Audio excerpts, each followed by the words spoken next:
தியானம் முதலான பயிற்சிகள் செய்கிறதுனால உலகியல் ரீதியாக என்ன பலன்கள் கிடைக்கும் அப்படிங்கிற கேள்வி அடிக்கடி வர்றதுண்டு. முக்கியமாக இப்போ நான் ஒரு தொழில் பண்ணிகிட்ருக்கிறேன். இந்த தியான பயிற்சி செய்கிறதுனால எனக்கு அதனால் தொழிலில் என்ன நன்மை கிடைக்கும்? அதில் நான் படிச்சுட்ருக்கிறேன், என்னோடய படிப்புக்கு இது உபயோகமாக இருக்குமா? இல்லை நான் ஒரு முக்கியமான டெக்னாலஜி கம்பெனியில் ஐடி துறையில் வேலை செஞ்சிட்ருக்கிறேன், எனக்கு இதனால் ஏதாவது நன்மை இருக்கா, இதனால் பலன் இருக்கா? இந்த மாதிரி கேள்விகள் வர்றது உண்டு. முதல்ல தியானம் அப்படின்னா இன்னொரு பரிமாணத்தில் நாம் புரிஞ்சுக்கணும் அப்படின்னா இப்படி சொல்லலாம்.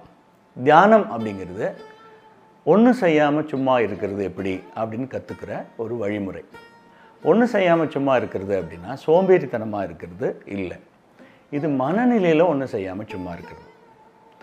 இப்போது நீங்கள் கவனித்து பார்த்தீங்க அப்படின்னா, நீங்கள் கண் விழித்த நேரத்தில் இருந்து நீங்கள் தூங்க போகிற வரைக்கும், ஏன் தூக்கத்தில் கூட இடைவெளி இல்லாமல் இந்த மனம் ஓடிக்கிட்டே இருக்குது. நீங்கள் நின்னாலும் நடந்தாலும் படுத்தாலும் எது செய்தாலும் மனம் ஓடிக்கிட்டே இருக்குது. வண்டி ஓட்டிகிட்ருக்கிறீங்க, ஆஃபீஸ்லேருந்து வண்டி எடுத்தது தெரியும், வீட்டுக்கு வந்தது தெரியும், ஆனால் நீங்கள் எங்கே இருக்கிறீங்கன்னு தெரியாது. மனதில் எங்கேயோ ட்ராவல் பண்ணிடுறோம். அனிச்சை செயலாக உடல் செயல்பட்டுருக்குது. நீங்கள் ஏதோ ஒரு செயலில் ஈடுபட்டிருக்கீங்க, பேக்ரவுண்டில் ஏதோ ஒன்று ஓடிட்டே இருக்குது. இந்த நான் ஸ்டாப் சேட்டரிங் நடந்துகிட்டே இருக்குது. இந்த மனநிலையில் ஒன்றும் செய்யாமல் சும்மா இருக்கிறது அப்படிங்கிறது ஒரு நாளில் ஒரு சில வினாடிகள் உங்களால் அப்படி இருக்க முடிஞ்சுது அப்படின்னாலே அது ஒரு மிகப்பெரிய மாற்றத்தை உருவாக்க முடியும். இது உடம்புலையும் மனத்துலேயும் பல பலன்களை கொடுக்குது. குறிப்பிட்டு சொல்லணும் அப்படின்னா,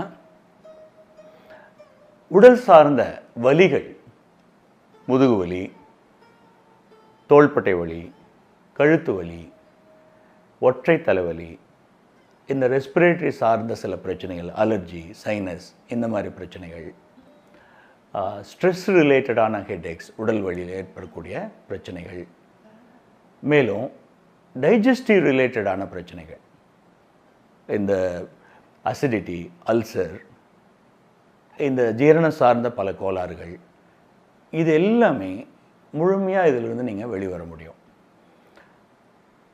மேலும் சைக்கோசோமேட்டிக் டிசீஸ்ன்னு சொல்லப்படுற க்ரானிக் டிசீஸாக இருக்கக்கூடிய பிளட் ப்ரெஷர், சர்க்கரை வியாதி, ஆஸ்துமா, தோல் சம்பந்தமான ஒரு சில குறிப்பிட்ட பிரச்சனைகள், இந்த மாதிரி க்ரானிக் டிசீஸிலிருந்தும் வெளிவர முடியும். மேலும் தூக்க சார்ந்த பிரச்சனைகள், ஸ்லீப் டிஸார்டர்லேருந்து வெளிவர முடியும். இந்த காலகட்டத்தில் நவீன மனிதன் சந்திக்கக்கூடிய மிக முக்கியமான பிரச்சனை சொல்லணும்னா இந்த ஸ்லீப் டிஸார்டர் தான். அதாவது ஒரு சிலருக்கு நிறைய நேரம் தூங்க வேண்டியிருக்கும், தூங்கி எழுந்தாலும் தூங்கின உணர்வே இல்லை, ஒரு ஃப்ரெஷ்ஷாகவே இருக்கிறது இல்லை, தூங்கி எழுந்ததும் டயர்ட்னஸ் இருக்குது. இந்த மாதிரி பிரச்சனை இருக்க முடியும். இன்னும் ஒரு சிலருக்கு தூக்கமே வராது, புரண்டு புரண்டு படுத்துட்ருப்பாங்க, தூக்கமே வராது. தூங்கினாலும் மேலோட்டமான தூக்கமாக இருக்குமே தவிர ஒரு ஆழ்ந்த உறக்கம் இருக்காது. எங்கள் வகுப்புகளுக்கு வரக்கூடிய நிறைய பேர், ஏறக்குறைய 40% பேர் சொல்லக்கூடிய ஒரு பிரச்சனைகள் ஸ்லீப் டிஸார்டர், சரியான தூக்கம் இருக்கிறது இல்லை அப்படிங்கிறது. அது சார்ந்த பிரச்சனைகள், தூக்கம் இல்லாதனால செயல்பட முடியறதில்லை, அது சார்ந்த பல பிரச்சனைகள். இதிலிருந்து நம்ம வெளிவர முடியும்.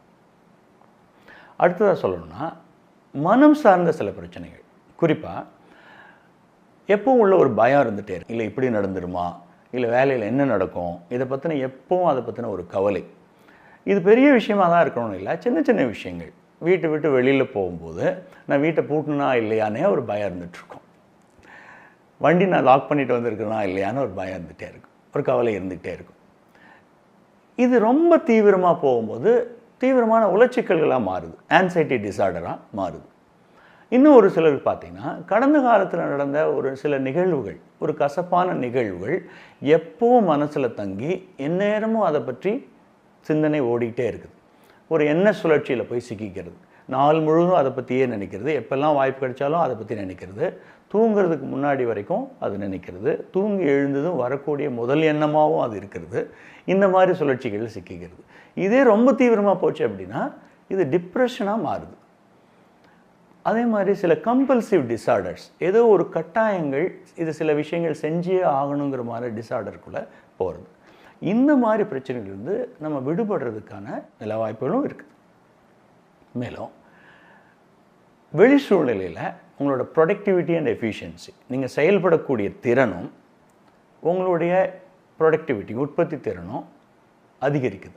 இதுக்கு மிக முக்கியமான காரணம் என்னென்னா, நம்மளுடைய உளக்குவிதல் அதிகரிக்கிறதுனால உங்களுடைய கான்சன்ட்ரேஷன் அண்ட் மெமரி அதிகரிக்குது. இப்போது சாதாரணமாக ஒரு நாளில் ஒரு 8 மணி நேரம் நீங்கள் வேலை செஞ்சீங்க அப்படின்னா, அதில் ஒட்டு மொத்தமாக திரட்டி எஃபெக்டிவாக வேலை செஞ்ச நேரம்னு பார்த்தா ஒரு தோராயமாக 2-3 மணி நேரம் இருக்கலாம். மற்ற நேரமெல்லாம் வேலை செய்யலேன்னு இல்லை, தேவையற்ற மன அசைவுகள்னாலையும் மனம் அலைபாயதுனாலையும் மேலும் உங்களுடைய உடல் அசைவுகள்னாலையும் உங்களோட ப்ரொடக்டிவிட்டி எல்லாமே வீணாக போயிருக்கிறத நம்ம நோட்டீஸ் பண்ண முடியும். இந்த உளக்குவிதல்ங்கிறது மிக முக்கியமான ஒரு பிரச்சனை நவீன காலத்தில் இருக்கக்கூடிய இளைஞர்களுக்கு இருக்குது. ஏன்னா நம்மளுடைய சக்தி பல விஷயங்களில் சிதறடிக்கப்படுது. நம்மளுடைய கவனம் பல விஷயங்களில் சிதறுண்டு இருக்கிறதுனால ஒரு விஷயத்தில் கவனம் குவிக்க முடியல. அதனால் அந்த வேலையை செஞ்சு முடிக்கக்கூடிய அதனால் வரக்கூடிய ஒரு நிறைவு அப்படிங்கிறது உணராமல் இருக்குது. ஒரு காலையிலேருந்து சாயந்தரம் வரைக்கும் வேலை செஞ்சுட்டு திரும்ப வீட்டுக்கு போகும்போது ஒரு எக்ஸாஸ்டான உணர்வு, சக்தி எல்லாமே ஒரு ட்ரெயினான ஒரு உணர்வு தான் இருக்குது பெரும்பாலானவங்களுக்கு. அது ஒரு நிறைவாகவும் ஒரு பப்ளிங்காகவும் வேலை முடித்த ஒரு திருப்தியோடையும் அப்படின்னு போகிறது இல்லை. இதுக்கு மிக முக்கியமான காரணம் இந்த உளக்குவிதல் சார்ந்த பிரச்சனைகள். இது நீங்கள் படிக்கிறவராக இருக்கலாம், இல்லை வேலை செஞ்சிட்ருக்கிறவங்களாக இருக்கலாம், இல்லை தொழில் செய்கிறவராக இருக்கலாம், இல்லை நம்ம வீட்டில் ஹோம் மேக்கராக கூட இருக்கலாம். ஆனால் நீங்கள் சாதாரணமாக ஒரு அறைக்குள்ளே போனீங்க அப்படின்னா எதுக்காக நான் உள்ளே வந்தேன்னே மறந்து போகிற சில தருணங்கள் இருக்குது. ஏதோ ஒன்று பேசிகிட்டு இருக்கிறோம், என்ன சொல்ல வந்தோன்னு மறந்தது. இது எல்லாமே இந்த உள்ளம் சார்ந்த உளக்குவிதல் சார்ந்த பிரச்சனைகளுடைய தொடர்ச்சி தான் இது இருக்குது. இந்த தியானம் உள்ளிட்ட யோக பயிற்சிகள் செய்கிறது மூலமாக இந்த பிரச்சனைகளிலிருந்து நம்ம பெருமளவு மீண்டு வெளிவர முடியும். இது எப்படி இது நிகழுது, இதோட அடிப்படை பற்றி கொஞ்சம் சுருக்கமாக பார்க்கலாம். முக்கியமாக இந்த உடல் சார்ந்த பிரச்சனைகள், உடல் சார்ந்த வலிகள், நோய்கள், இந்த கிரானிக் டிசீஸ்லேருந்து எப்படி வெளிவருது. நம்ம உடம்பில் ஒரு பாதுகாப்பு அமைப்பு இருக்குது. இதுக்கு இந்த டிஃபென்ஸ் மெக்கானிசத்துக்கு ஃபைட் ஆர் ஃப்ளைட் ரெஸ்பான்ஸ் அப்படின்னு சொல்லுவோம். நம்ம உடம்பில் சிம்பத்தட்டிக் நர்வஸ் சிஸ்டம் அப்படின்னு ஒரு அம்சம் இருக்குது. இந்த அம்சம்தான் இந்த ஃபைட் ஆர் ஃப்ளைட் ரெஸ்பான்ஸுக்கு பொறுப்பாக இருக்குது. இதை பற்றி சொல்லணும் அப்படின்னா, இப்போது இந்த ஃபைட் ஆர் ஃப்ளைட் ரெஸ்பான்ஸுங்கிறது ஒரு ஸ்ட்ரெஸ் ரிலேட்டட் ரெஸ்பான்ஸ். அபாயகரமான சூழ்நிலை நம்மால் உணரப்படும் போது அதுக்கு செயல்படுற விதமாக, ஒரு சர்வைவலுக்காக செயல்படுற விதமாக செயல்பட்டு கொண்டிருக்கக்கூடிய ஒரு மெக்கானிசம் தான் இந்த ஃபைட் ஆர் ஃப்ளைட் ரெஸ்பான்ஸ். இதை பற்றி சொல்லணும்னா, இப்போ முன்காலத்தில் நம்ம காட்டில் மனிதன் வாழ்ந்துட்டு இருந்தான். அப்படி அந்த சூழ்நிலையில் அவன் இரை தேடுறது, இனப்பெருக்கம் பண்ணுறது, இவ்வளோ தான் அவனுடைய வாழ்க்கை சூழ்நிலை. இப்போது அங்கே அபாயகரமான சூழ்நிலை நிறையா இருக்கும். உதாரணமாக காட்டுக்குள்ளே போகும்போது ஒரு விலங்கு தாக்கி இறந்து போயிடலாம், இல்லை எதிரின குழுக்கள்னால அபாயம் வரலாம். இந்த மாதிரி அபாயங்கள் வரும்போது ஒரு விலங்கு பார்க்குறான் அப்படின்னா உடனே இந்த டிஃபென்ஸ் மெக்கானிசம், இந்த ஃபைட் ஆர் ஃப்ளைட் ரெஸ்பான்ஸ் செயல்படுத்தப்பட்டு நம்ம மூளையில் இருக்கக்கூடிய இந்த அட்ரினல் சுரப்பி செயல்படுத்தப்பட்டு இப்போது சில செயல்கள் உடம்பில் நடக்குது. முக்கியமாக இதய துடிப்பு அதிகமாகும், உங்களுடைய பார்வை கூர்மையாகும், இரத்த ஓட்டம் அதிகரிக்கும், ப்ளட் ப்ரெஷர் அதிகரிக்கும், ரத்தத்தில் அதிகமான சர்க்கரை, ஃபேட், இந்த குளுக்கோஸ், ஃபேட் இதெல்லாமே கலக்குது. எதுக்காக அப்படின்னா உடம்பில் செயல் பண்ணுறதுக்கான சக்தி சர்க்கரை வடிவில் இருக்குது. ஸோ அதெல்லாமே கலக்குது. உடலில் கால்களுக்கு, கைகளுக்கு, உடல் செயல்படுறதுக்கான தேவையான உறுப்புகளுக்கு ரத்த ஓட்டம் செயல்படுத்தப்படுது. ஒரு போர்க்கால நடவடிக்கை மாதிரி. ஒரு போர் வந்துருச்சுன்னா நாட்டில் எல்லா வளங்களும் அந்த போரை சந்திக்கிறதுக்கு, எதிராளி சந்திக்கிறதுக்கு தான் பயன்படுத்தப்படும். அத்தியாவசிய தேவைகள் கொறுக்கப்படும், ரேஷன் சிஸ்டம் வரும். அதே விதமாக நம்ம உடம்புல நடக்குது. நம்ம உடம்பில் இந்த டைஜஸ்டிவ் ப்ராசஸ் அல்லது ரிலாக்ஸேஷன் சார்ந்த விஷயங்கள் இது எல்லாமே இரண்டாவது ப்ரியாரிட்டியாக செல்லப்பட்டு அதுக்கான சக்தி மிக மிக குறைஞ்சி போயிடும். அதனால்தான் நீங்கள் இந்த மாதிரி ஒரு பதற்றமாக இருக்கும்போது டைஜஸ்டிவ் ரிலேட்டடான இஷ்யூஸ் தொடர்ந்து க்ரானிக்காக நீண்ட காலம் இந்த மாதிரி மனம் சார்ந்த பிரச்சனை இருக்கிறவங்களுக்கு டைஜஸ்டிவ் ரிலேட்டட் இஷ்யூஸ் இருக்கும். அதை என்ன சொல்லுவாங்கன்னா, உங்களுடைய கட், அதாவது இந்த குடலுக்கும், அதாவது வாயிலிருந்து மலவாய் வரைக்கும் இருக்கக்கூடிய இந்த பகுதிக்கும் உங்கள் மூளைக்கும் நேரடி கனெக்ஷன் இருக்குது அப்படின்னு சொல்லுவாங்க. ஏன்னா மனத்தில் ஒரு பயம் உருவாச்சினாலே, பதட்டம் உருவாச்சினாலே வயிற்றை கலக்கிற ஒரு உணர்வு இருக்கும்.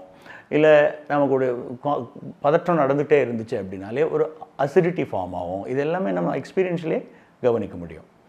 இப்போ இது இந்த காலகட்டத்தில் பார்த்திங்கன்னா யாரும் காட்டில் வசிக்கலை, அபாயமான சூழ்நிலை இல்லை, நம்ம குழுவால் புறக்கணிக்கப்பட்டு தனிமைப்படுத்தப்படக்கூடிய சூழ்நிலையோ உயிருக்கு அபாயமான சூழ்நிலை எதுவும் இல்லை. ஆனால் இன்னும் சொல்லப்போனால் எப்போவுமே உலகத்தில் என்றைக்குமே இருந்திராத அளவுக்கு பாதுகாப்பான சூழ்நிலையில், ஒரு சௌகரியமான சூழ்நிலையில் மனிதன் வாழ்ந்துட்டுருக்கிறான். ஆனால் அந்த டிஎன்ஏவோட தொடர்ச்சி இப்போவும் அப்படியே இருக்குது. இப்போ வீட்டில் ஏதோ ஒரு பிரச்சனை இருக்குது, கணவர் கூடயோ மனைவி கூடயோ இல்லை குழந்தைகள் நீங்கள் சொன்னது கேட்கலினாலோ ஒரு பதற்றம் உருவாகுது. எந்த அளவுக்கு பதற்றம் உருவாகுதுன்னா, ஒரு வாழ்க்கைக்கு த்ரெட்டு உருவாகுனா எந்த பதற்றம் உருவாகுமோ அதே அளவு பதற்றம் மனத்தில் நடக்குது. ஆஃபீஸ் சுச்சுவேஷன் யோசிச்சு பாருங்கள்.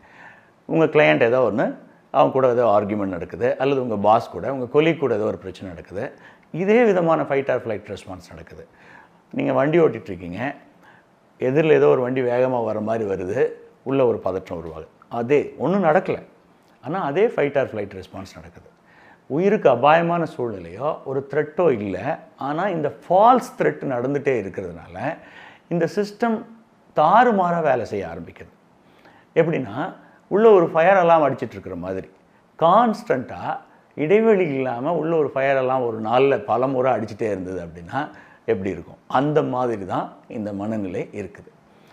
இப்போ இந்த கிரானிக் டிசீஸ் எல்லாமே இதுக்கு சைக்கோசோமேட்டிக் டிசீஸ்ன்னு சொல்லுவாங்க. அதாவது மனத்தில் ஏற்படக்கூடிய பிரச்சனையினால் உடலில் சர்ஃபேஸ் ஆகக்கூடிய நோய்கள் தான் இதெல்லாம். இப்போ வெளியில் ஏதோ ஒரு இன்ஃபெக்ஷனால் நோய் வருது, அதுக்கு முறையான மருத்துவம் அப்படிங்கிறது தான் சரியான தீர்வாக இருக்கும். ஆனால் அந்த கிரானிக் டிசீஸ்க்கு நீங்கள் மருந்து எடுத்துக்கிட்டாலும் அது முழுமையாக நம்மகிட்ட போகிறதில்ல. ஏன்னா அது வேரோடு நம்ம பிடிங்க எடுக்கலை, அதோட அடையாளங்களை நம்ம களைஞ்சிட்ருக்குறோம். இதுதான் நடந்துகிட்ருக்குது. குறிப்பாக இந்த உடல் சார்ந்த வலிகள் பார்த்திங்க அப்படின்னா, இந்த முதுகு வலி இருக்குது அப்படிங்கிற ஒரு பிரச்சனையோ அல்லது தோள்பட்டை வலியோ, குறிப்பாக உங்களுடைய நெக் பெயின், இந்த மாதிரி இதெல்லாமே பார்த்திங்கன்னா நீங்கள் மனம் சார்ந்து ஒரு பதற்றமாகவோ ஸ்ட்ரெஸ்ஸாகவோ இருக்கும்போது ரொம்ப அதிகமாக அக்ரிவேட் ஆகிறத நீங்கள் நோட்டீஸ் பண்ணலாம். இது ஏதோ ஒரு ஆர்த்தோ சம்மந்தமான பிரச்சனை அப்படின்னு நீங்கள் டாக்டர்கிட்ட போனீங்கன்னா அவங்க எல்லாம் செக் பண்ணி பார்த்துட்டு ஏதோ ஒரு குறிப்பிட்ட மருந்து கொடுக்குறாங்க, கொஞ்ச நாள் அது வேலை செய்யலாம், பெயின் கில்லர் கொடுக்கலாம், கொஞ்சம் வேலை செய்யலாம். ஆனால் அது டெம்பரரி தான், அது முழுமையாக போகிறதில்ல, திரும்ப வருது. ஏன்னா இந்த பிரச்சனையோட வேர் எங்கே இருக்குதுன்னா அங்கே மனசில், இது உடல் இல்லை, வேர் அங்கே இருக்குது. வேரோட எடுத்தால் தான் சரி செய்ய முடியும். இப்போ இந்த யோக பயிற்சிகளும் தியான பயிற்சிகளும் செய்கிறதுனால என்ன நடக்குது அப்படின்னா, இந்த பிரச்சனை இடைவிடாமல் ஒழிச்சிட்டே இருக்குது. இந்த அபாயமணி கொஞ்சம் எப்படி கையாளுறதுன்னு நம்ம புரிஞ்சுக்கிறோம். இப்போ வாழ்க்கை சூழ்நிலை எப்படி கையாளுறது, இது நம்ம புரிஞ்சிக்க முடியும். இந்த கருவிகள் தினசரி வாழ்க்கையில் நம்ம பயன்படுத்தக்கூடிய கருவிகள் மூலமாகவும், அதை பற்றின ஒரு இன்டலெக்சுவல் அண்டர்ஸ்டாண்டிங் கொண்டு வரதன் மூலமாகவும், இந்த பயிற்சிகள் செய்கிறது மூலமாகவும் இந்த பிரச்சனையிலிருந்து நம்ம வெளிவரதுக்கு வாய்ப்பு இருக்குது. பல நண்பர்கள் இந்த வகுப்பு செய்தவங்க, நூற்றுக்கணக்கான பேர் தீவிரமான பிரச்சனைகளிலிருந்து முழுமையாக வெளிவந்த அனுபவங்கள் நிறையா இருக்குது. பிளட் ப்ரெஷர் மாதிரி பிரச்சனைகள்லேருந்துமே கம்ப்ளீட்டாக வெளிவந்த அனுபவங்கள் இருக்குது. இது ஒரு மேஜிக் அப்படின்னு இல்லை, ஆனால் இதோட அடிப்படையை நம்ம புரிஞ்சிட்டோம் அப்படின்னா இதிலிருந்து வெளிவரதுக்கு கட்டாயமாக வாய்ப்பு இருக்குது. வாழ்க்கை பற்றின அணுகுமுறையை மாற்றுறது மூலமாக, வாழ்க்கையை புரிஞ்சுக்கிறது மூலமாக, கொஞ்சம் அக்செப்டன்ஸ் கொண்டு வரதன் மூலமாக, நம்மளுடைய இந்த தியான பயிற்சிகள் யோக பயிற்சிகள் செய்கிறது மூலமாக இதிலிருந்து நம்ம முழுமையாக வெளிவர முடியும். இரண்டாவது, தூக்க சம்பந்தமான பிரச்சனைகள், ஸ்லீப் டிஸார்டர். இப்போ மனிதன் வாழ்க்கையில் அனுபவிக்கக்கூடிய 4 நிலைகள், அவஸ்தை நிலைகள், நிலை மாறுபாடுகள் அப்படின்னு சொன்னால் தூக்கம், விழிப்பு, கனவு, இந்த 3 முக்கியமான நிலை. 4வது ஒரு நிலைக்கு துரியம் சொல்லுவோம், அது அதை பற்றி பேச தேவையில்லை. இந்த 3 நிலைகளில் விழிப்பாக நீங்கள் இருந்து வாழ்க்கையில் செய்யக்கூடிய செயல்கள் எல்லாமே நல்ல நிலையில் நடக்கணும் அப்படின்னா உங்களுக்கு உறக்கம் சரியான நிலையில் இருக்கணும். நீங்கள் இன்றைக்கி நல்லா தூங்கி எழுந்திருந்தீங்கன்னா தான் நாளைக்கு செய்யக்கூடிய வேலைகள் என்ன வேலையாக இருந்தாலும் சரியாக இருக்க முடியும். இப்போ ஏன் இந்த உறக்கம் பிரச்சனை இருந்துகிட்ருக்கு அப்படின்னா, இந்த மனத்துக்கு ஓய்வு கொடுக்கல, இடைவிடாமல் அது செயல் செஞ்சிட்ருக்குது. உடலுக்கு நீங்கள் ஓய்வு கொடுத்தாலும் கூட மனம் இடைவிடாமல் வேலை செஞ்சிட்ருக்குது. அதுக்கு நம்ம தீனி கொடுத்துட்டே இருக்கிறோம். ஸோ அது ஓய்வு எடுக்கிறது எப்படி, அதுக்கு ஓய்வு கொடுக்கறது எப்படி, ஏன் அது இடைவிடாமல் ஓடிட்டுருக்குது, இதை பற்றின ஒரு புரிதல் எடுத்துகிட்டு வந்தால் அந்த பயிற்சிகள் மூலமாகவும் அந்த புரிதல் மூலமாகவும் நம்ம தூக்க சார்ந்த பிரச்சனை முழுமையாக விடுபட முடியும். அதே மாதிரி மனம் சார்ந்த பிரச்சனைகள், இப்போது ஏதோ இறந்த காலத்தை பற்றியோ எதிர்காலத்தை பற்றியோ இடைவிடாத சிந்தனைகள் ஓடிட்டுருக்குது. இது ரொம்ப நாள் நடந்ததுன்னு இல்லை, இப்போ நடந்திருந்தாலும் காலையில் நடந்ததை பற்றி உள்ள ஒரு மென்டல் ஆர்கியூமெண்ட் ஓடிக்கிட்டே இருக்குது. இது எப்படி கையாளுறது, இதுக்கு இந்த பயிற்சி எப்படி உதவி செய்யும்? இப்போ நம்ம இறந்த காலத்தை பற்றியோ எதிர்காலத்தை பற்றியோ நம்ம கவலைப்படக்கூடாது, இந்த நிகழ்காலத்திலேயே வாழணும், அதுதான் உண்மையானது. இதை பற்றியெல்லாம் நம்ம படிச்சிருந்தாலும் கேள்விப்பட்டிருந்தாலும் இது நமக்கு புரிஞ்சாலும் கூட அனுபவபூர்வமாக அப்படி இருக்கிறதுங்கிறது எப்போ பெரிய போராட்டமாக இருக்குது. ஏன்னா இது புரிதலுக்கும் ஒரு அண்டர்ஸ்டாண்டிங்க்கும் அனுபவமாக அதை மாற்றுறதுக்கு இருக்கிற மிகப்பெரிய வேறுபாடு இதுதான். இந்த வகுப்புகளில் நம்ம என்ன செய்கிறோம் அப்படின்னா, நம்ம அனுபவத்தில் தினசரி வாழ்க்கையில் இது எப்படி கொண்டு வருது, அன்றாட வாழ்க்கையில் எந்த மாற்றம் கொண்டு வராமல் நீங்கள் செய்யக்கூடிய செயல்கள்லையே இந்த அனுபவத்தை எப்படி கொண்டு வருது அப்படிங்கிறத பற்றி நம்ம ரொம்ப டீட்டெயிலாக பயிற்சிகள் மூலமாகவும் வகுப்பில் கொடுக்கக்கூடிய கருவிகள் மூலமாகவும் இது நம்ம பயன்படுத்த முடியும். இதனால் இந்த மனம் சார்ந்த பிரச்சனைகள்லேருந்து வெளிவரதுக்கான ஒரு வாய்ப்பு இருக்குது. இந்த பயிற்சிகள் மூலமாக உடல் சார்ந்து மனம் சார்ந்து உங்கள் வாழ்க்கை சார்ந்து பல்வேறு பலன்கள் நம்ம பெற முடியும். ஆனால் இதுக்காக தான் இந்த தியான பயிற்சிகளா, இதுக்கு தான் இந்த யோக பயிற்சிகளா அப்படின்னா இல்லை. இந்த தியான பயிற்சிகள் அப்படிங்கிறது நம்ம வாழ்க்கையில் இருக்கக்கூடிய மிக முக்கியமான ஒரு பரிமாணத்தை உணர்றதுக்கான ஒரு வழிமுறை, ஆன்மீக வழிமுறை. ஆனால் போகிற பாதையில் இந்த பலன்கள்லாம் தானாக வந்து சேரும். இப்போ மலை உச்சிக்கு நான் போய் அடையணும் அப்படின்னு நமக்கு விருப்பம் இருக்குது, ஆனால் அதுக்கு நம்ம கால்களை தயார்படுத்திக்கணுமே, அந்த மாதிரி பலன்கள் எல்லாமே இதில் தானாகவே வந்து சேரும்.